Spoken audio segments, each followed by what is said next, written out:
It wasn't the first time my husband's boss had said something strange, but that night, everything shifted. You see, when you've been married for as long as I have, 16 years to David, something small, something so seemingly innocent can hit you like a freight train. It's funny how a name can do that, a simple name. But when my husband's boss stood up at that company dinner, glass raised, and made a toast to David and Lisa, I felt my world slip off its axis. The laughter around me quieted instantly. I could feel it, the change in the air, the weight of the silence pressing in. Lisa. I remember how my mind scrambled, trying to process what I had just heard. My name is Emily, I know that. My name is Emily, and I had been married to David for nearly 2 decades. So why did his boss just call me by another woman's name? The laughter came back quickly, but it wasn't the same. It was a bit nervous, a bit too loud. It was as if the room had just collectively realized something had been said that should never have been said. I stared at David, his face frozen, eyes wide. And in that moment I knew. I didn't need a confession. I didn't need him to say a word. I just knew. Before that dinner, everything had been, well, normal. The kind of life most people dream of. Or so it seemed. David and I had met in college.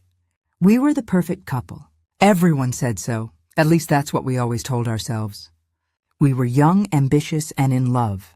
And for the first few years, it was just the two of us, making our way through life, navigating the ups and downs.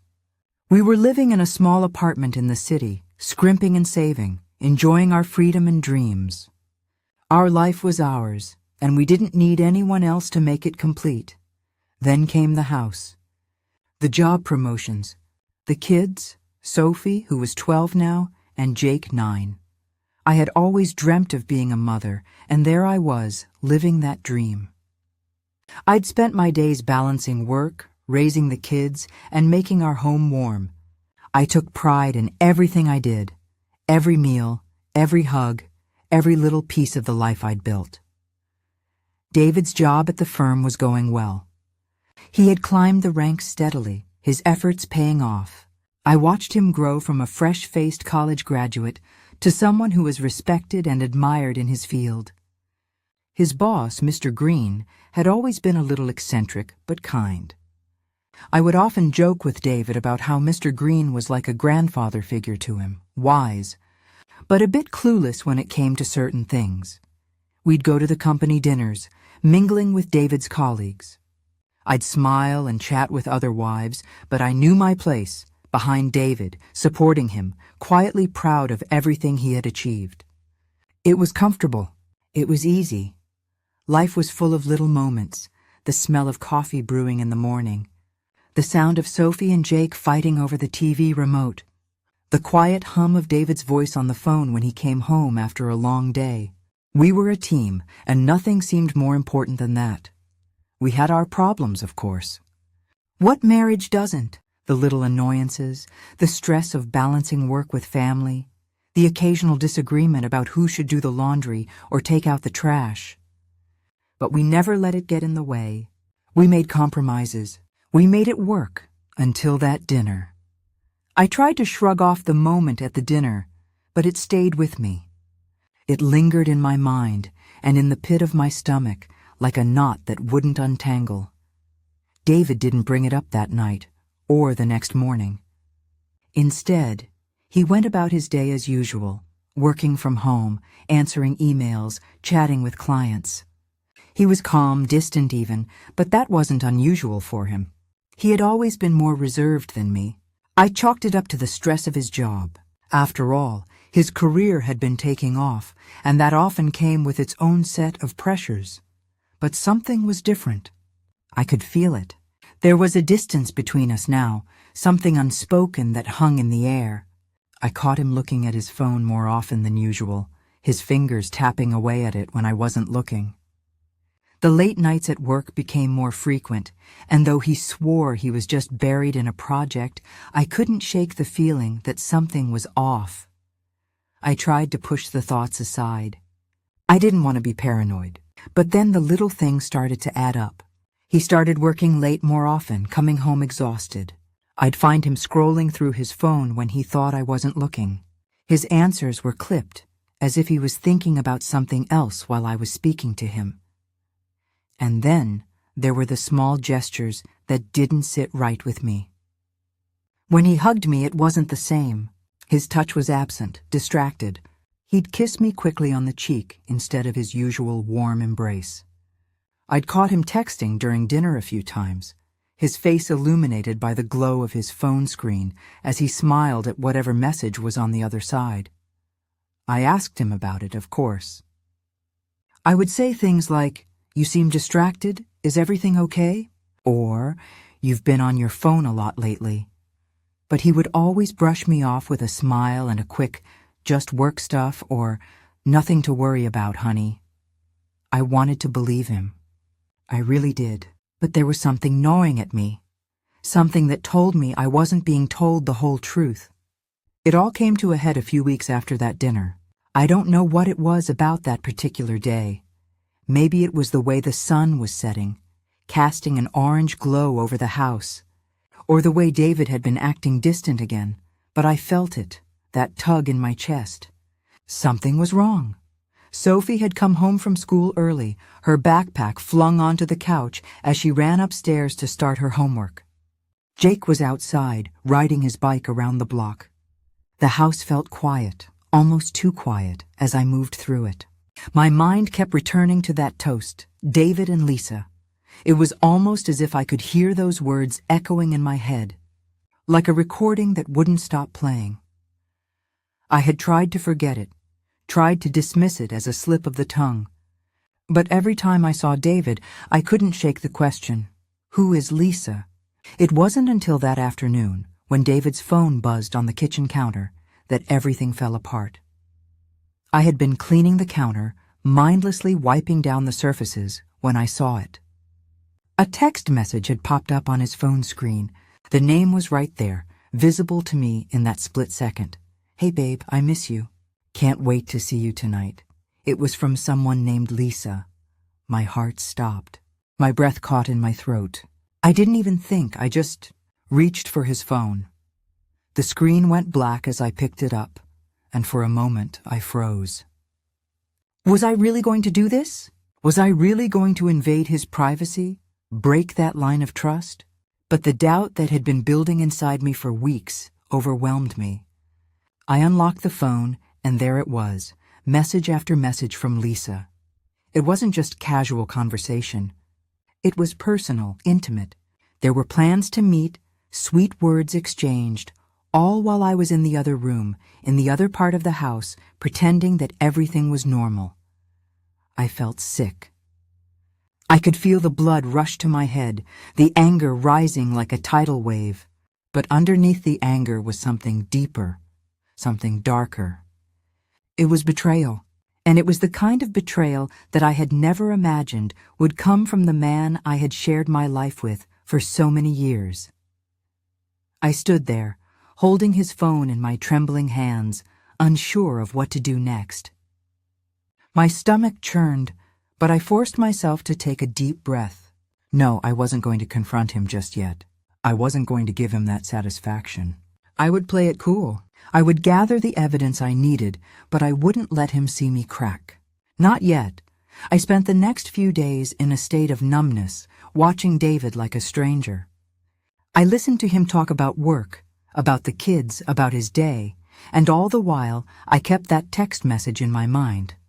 I didn't confront him. I couldn't. I wasn't ready. I wasn't sure what I would say, but I knew one thing for certain. I wasn't going to let him off easy.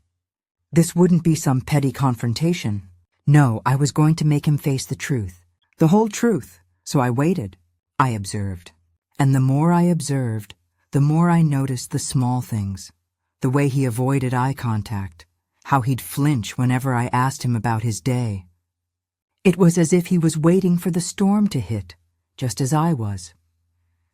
That Saturday, David had gone out for a meeting with some colleagues, leaving me alone in the house with the kids. I had planned for it. This was the day. I would finally confront him. But on my terms, I slipped his phone into my pocket before he left. I knew he would be gone for at least a few hours, which was all the time I needed. My heart raced as I opened his messages again, this time scrolling through more than just the ones from Lisa. I found pictures. Pictures of them together, smiling, laughing, holding hands. They were photos I had never seen before. The messages were filled with inside jokes, details about their private moments, about dinners and dates. It was as if they had been living a secret life right under my nose, a life that I had no part in. I felt the familiar sting in my chest again, the one that told me this wasn't just a mistake. This wasn't some innocent slip of the tongue. No, this was deliberate. This was an affair. I placed his phone on the kitchen counter when I heard the front door open. It was time. David walked in, his voice echoing in the hallway as he greeted the kids. I stayed in the kitchen, pretending to be absorbed in making dinner, but my mind was elsewhere. I was already putting the plan into motion. He entered the kitchen, rubbing his hands together, a slight smile on his face. "Hey, everything okay?" he asked, his voice warm but distant. I could tell he was trying to act normal, as if nothing had changed. I turned around slowly, my eyes locking with his. I said nothing at first, just stood there staring at him. The silence between us stretched for what felt like an eternity, until finally I spoke. "Who is Lisa?" I asked, my voice steady, but with an edge that I hadn't expected. David froze. His smile faltered, then vanished completely. "What are you talking about?" he stammered, his eyes darting to the phone on the counter. I didn't respond immediately. I walked over to the phone, picked it up, and handed it to him. "You tell me." He looked at the screen, his face draining of color as he saw the messages. For a moment he was speechless, unable to form words. "Emily, it's not what you think," he began. But I cut him off, shaking my head. "No, David, it's exactly what I think." My voice was calm, controlled, but inside I was shaking. "How long, David? How long have you been seeing her?" David stood there frozen, staring at the phone in his hand. His eyes darted between the screen and my face, a mix of guilt and panic flooding his expression. The words he had been preparing to say died on his lips. I wasn't screaming, wasn't throwing accusations. I wasn't giving him any room to explain. "Not yet." "Emily, please," he said, his voice faltering, as if he was trying to find a way out of the mess he'd created. I never meant for it to happen. It just did. I raised my hand to stop him. "Don't, David. Don't you dare try to make excuses now." My voice was firm, steady, and it took everything I had not to let the tears spill out. I wasn't going to let him see my pain, not yet, not when I was this close to having the upper hand. His face crumpled. "I'm so sorry. I was stupid. I never meant to hurt you." I felt my anger rise, a deep, burning heat that spread through my chest. "You didn't mean to hurt me?" I asked, stepping closer to him, my eyes locked onto his. "You didn't mean to hurt me?" "You've been lying to me, David. You've been with her, behind my back. And now you expect me to believe that it wasn't intentional? That it wasn't a choice?"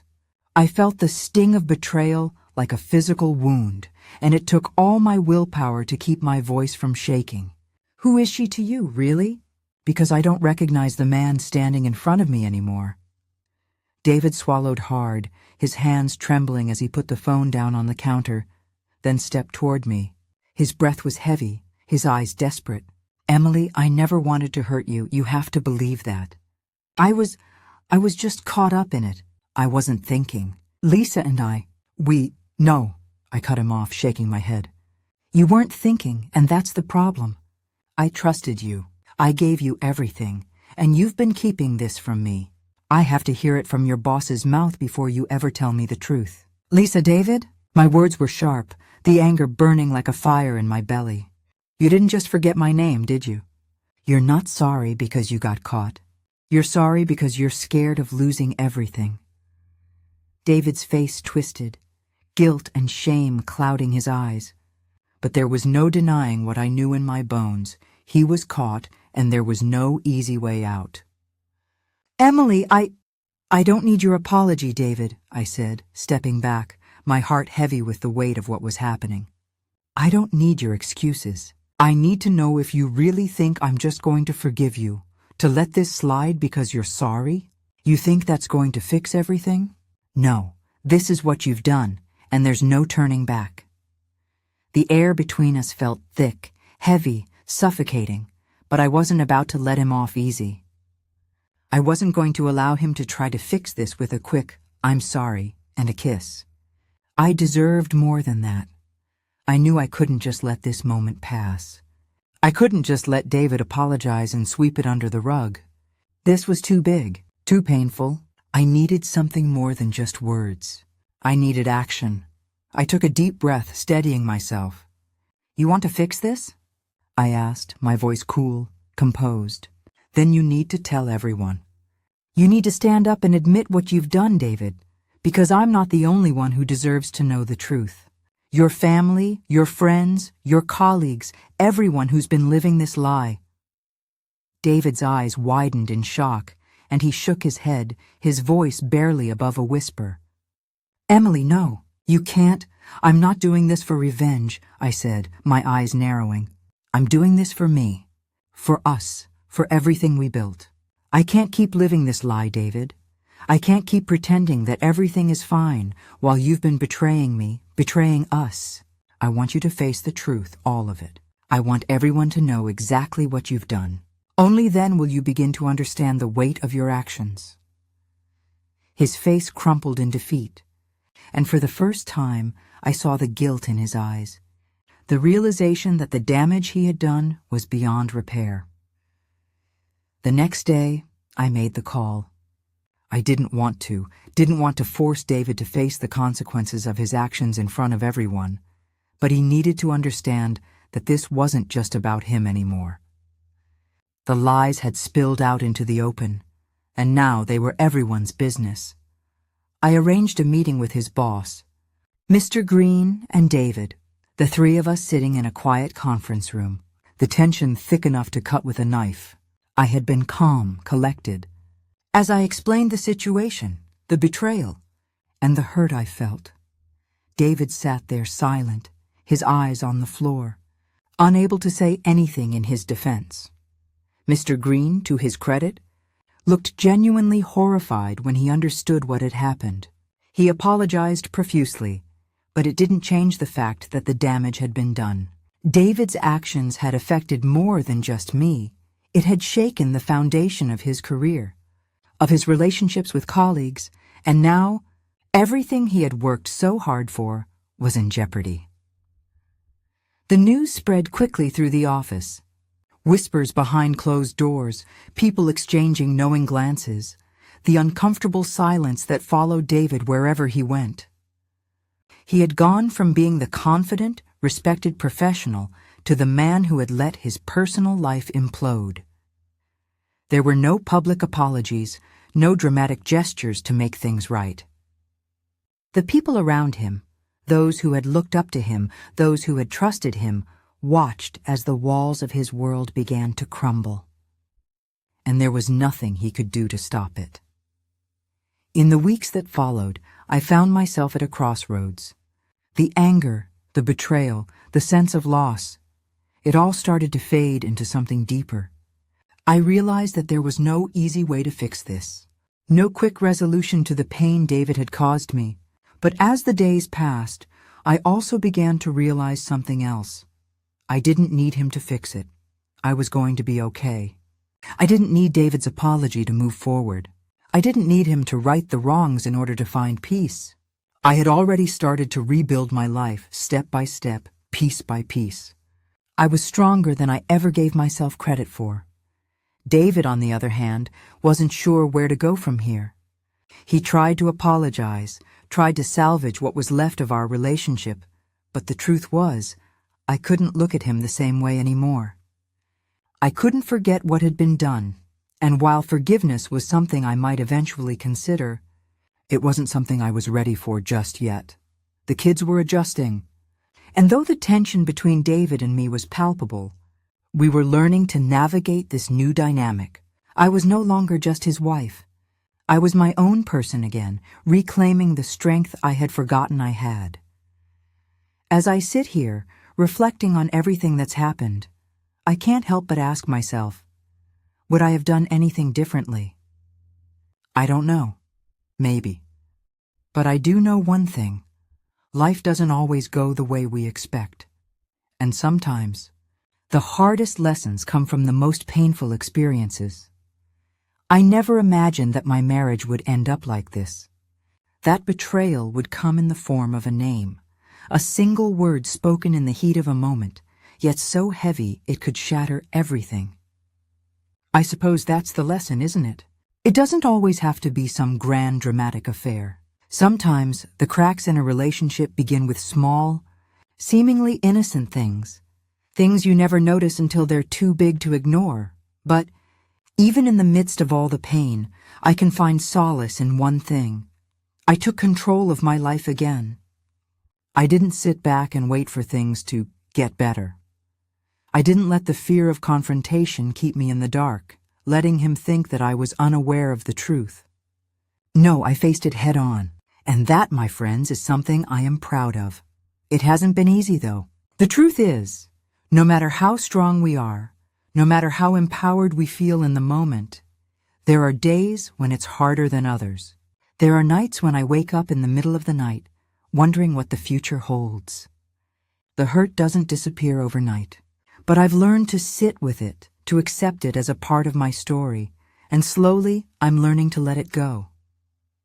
David has tried to rebuild what we once had. He's apologized, done what he can to show remorse, but something has shifted between us. I see him differently now, and though he's still the father of my children, he's no longer the man I once believed in. He's a shadow of that person, and maybe that's a good thing. Maybe we're both learning that we are not the people we thought we were. We're figuring out who we are when everything we once knew falls apart. The kids are doing okay, considering. Sophie's been more distant, though I can't blame her for that. She's been old enough to understand the gravity of what's happened, but I've tried to keep their lives as normal as possible. They deserve that peace, even if it's just a semblance of it. I think they know something's wrong, but they don't yet fully understand the depth of the betrayal. In time, maybe they'll see it for what it was, but for now, I shield them from the worst of it.